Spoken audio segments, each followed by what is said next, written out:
الرحیم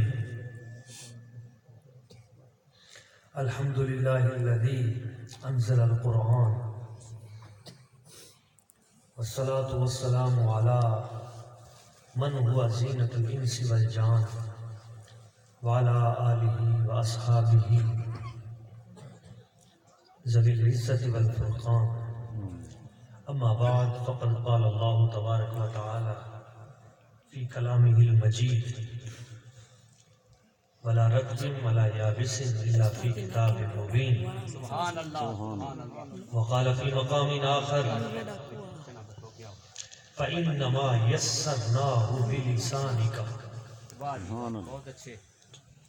وقال فی مقام آخر لو انزلنا هذا القرآن على جبل لرأيته خاشعا متصدعا من خشیۃ اللہ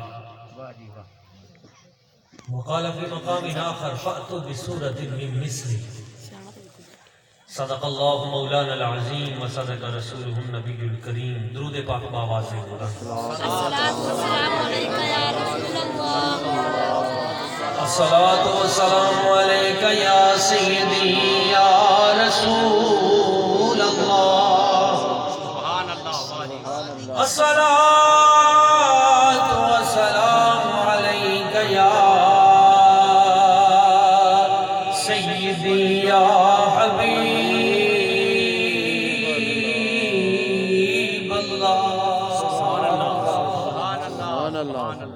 میرے بہت ہی مکرم و محترم عزت مآب عالم بعمل روشنی اخلاق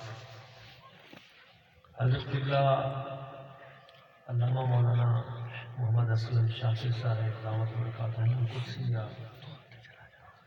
عزت مآب مجاہد اہل سنت حضرت علامہ مولانا حافظ القاری محمد ارشد صاحب، عزت مآب جناب محمد عبدالباسط صاحب، محمد طارق صاحب اور جتنے بھی علماء کرام تھے تشریف فرما ہیں، آئی اعزاء اقرباء محبین عاشقان رسول اور اس پورے علاقہ کھاٹا میں گرد و نواز جتنے بچے نوجوان بزرگ اس عظیم و شان محفل پاک شریک ہوئے، اللہ کریم سب دے علم عمر صحت کاروبار جان و مال عزت و عرفان بے پناہ برکت آمین.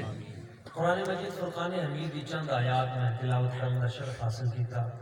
اس دی روشنی میں مختصر چند چیزاں پیش کر کے قرآن پاک دی عظمت و دلائل دیتے چند چیزاں پیش کر کے اپنی گفتگو ختم کر کے پھر درود پاک پڑھنے ہیں.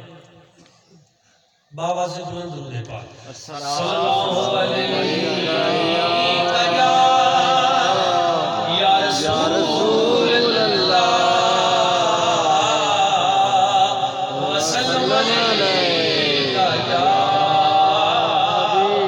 حبیب